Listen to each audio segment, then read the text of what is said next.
Welcome back to Here for the Common Game. Today we're going to take a look at Chris's Captain Ripley Vance deck. This is kind of a special, heartfelt deck for him, I know. He called this thing as soon as it was previewed. He says, I'm going to build that deck. So for 3 mana, we have a 3/2 human pirate. I have not built Ripley yet, so whenever you cast your third spell each turn, now that's a big ask, I know. Put a 1/1 counter on Ripley, and then it deals damage equal to its power to any target. So starts off at a 3. You want to cast 3 spells a turn in the color that doesn't have a whole lot of draw. I guess could be worse, could be white, but so you're to get a 1/1 counter and then a free 4-shot 4 damage somewhere, and then of course it's going to keep getting bigger. Well, I like Chris's idea here. The best way to do that is to make it start off bigger. Locks it on Warhammer, the power starts at 6. Black Blade Reforge, you know, the sky's the limit there. That way, when you cast your third spell, he gets that counter, and he does an insane amount of damage. The other equipment is, of course, Lightning Greaves to protect him. So he has got a really, really good mix here. Let's look at our acceleration, because that's what I mean. It's not mana fixing. We're in one color. He has Mana Crypt, Soul Ring, Desperate Ritual, Fire Diamond, Spell Satchel, Spectral Searchlight, Gilded Lotus, Mind Stone, Arcane Signet, Prismatic Lens, Jeweled Lotus, Commander Sphere, and probably the biggest ROI that there is, Mana Geyser, because that is nice. He does have a lot more card draw than I thought. Of course, it is red, so it's a lot of looting style. You know, draw and then discard. You've got Faithless Looting, Faithless Salvaging, Tormenting Voice, Thrill of Possibility, Cathartic Reunion, Introduction to Prophecy. Proud to see that. Valakut Awakening, Seize the Spoils, Magus of the Wheel, and Underworld Breach. So that brings us to, he's got there's a few enchantments here. He has the Blood Sun and the Blood Moon. He does run some non-basics, but quite frankly, they are ones that won't hang around long, or he doesn't bother them being turned into mountain. And we all know Blood Moon can just wreck a multicolor deck. Fiery Emancipation is, that is crazy as far as tripling damage. Come on. Now, let's look at his spells, because obviously we want a low-cost spell here, but he wants to cast 3 spells in 1 turn, right? So, he's got Samet Spirit, +2/+1 in haste. Okay. Rush of Adrenaline, +2/1 in trample. Barge In, +2/+2. Non-humans. Fist of the Anvil, +4. Fury Charm, +1 trample. It could also destroy an artifact. I don't know that it's ever going to remove that many time counters in this style deck.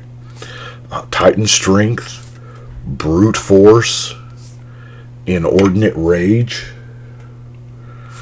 Team Your Battle Rage, Unleash Fury. See, these are also cheap 1/2 mana spells. That way he can cast multiples and they increase the power. Unleash Fury, look at that, double the power. Oh, that's insane.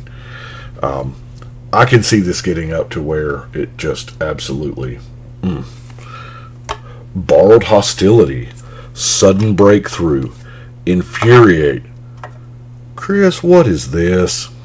This is some Brian Canada bull right here. Grafted exoskeleton. Yes, that's something I would do. You put the exoskeleton on there, and he's only got to do 10. That's not a big ask. Boom. He has some other creatures here that are really good helper creatures, you know. Stuff like Cadus. Deals combat damage to the opponent. Deals that much damage to every opponent. Young Peasy. He's casting a lot of instants and sorceries to get those elemental creatures. Those, I'm guessing, are mainly blockers. I could be wrong. Torbran. +2. Gutter Snipe. Beautiful Gutter Snipe, by the way. 2/2 everyone. So that's not bad. Bergie. Cast a spell out of red mana. Hey. Memnock. It's a good 0 drop. It's going to help out toward that 3 spell per turn. And then I'm sure you've noticed a lot of the stuff in the deck, like Soul's Fire and all those others, really look like a Zada Hedron Grinder deck. Well, he got Zada in here because it just, the overlap is so much, and it really, really helps. He's got an orb for some life gain, and it's a quick 0 drop artifact. Eternal Warrior. You don't see many red cards granting vigilance, but this is an old one from Legends. It was reprinted a couple of times afterwards, but not that many. I don't think they do it anymore because red has moved away from vigilance. But attacking and blocking, pretty sweet for a red guy. Gamble, I mean, it's close to a tutor as we've gotten red, right? Bolt Bin, Insult, and here's the biggie, Mizzix's Mastery, because wouldn't you like to play all of that stuff again from the yard? Now, his removal. He has some spot removal, Shock and Lightning Bolt, but those are also cheap one-shot spells that count toward the 3 spell per turn, so you're wanting to do that. Introduction to Annihilation. I love this because it's exiling a permanent. It doesn't destroy. A lot of times red has very difficulty with indestructible things or whatnot, and or even protection from red. So I like it, Chris. Larry Nevin's Disc. Man, everybody's running this. It's a good card. Chaos Warp, Magma Quake, and Star Storm. So let's look at his non-basics. Obviously, he's running a whole boatload of mountains, but a lot of his non-basics here, you'll see a theme. Terramorphic Expanse, Evolving Wilds. Now, I know what you're thinking. Why are they in a monocolor deck? It does thin the deck a little bit. It does. Myriad Landscape, Scavenger Grounds, and all of these are lands that sacrifice themselves or something else to do a thing so that you're not permanently damaged by Blood Moon, your own Blood Moon. Crystal Vein, Encroaching Waste, Ancient Tomb, wow, Forgotten Cave, Access Tunnel. So, power 3 or less, so you could access tunnel it and then pump its power up, or you could just good old-fashioned, our last card is Rogue's Passage. It's even the version that I use, the Commander 15. Well, that is what we have got for Chris's Ripley. I played against it a couple of times. It can be a very, very scary deck. That is for certain.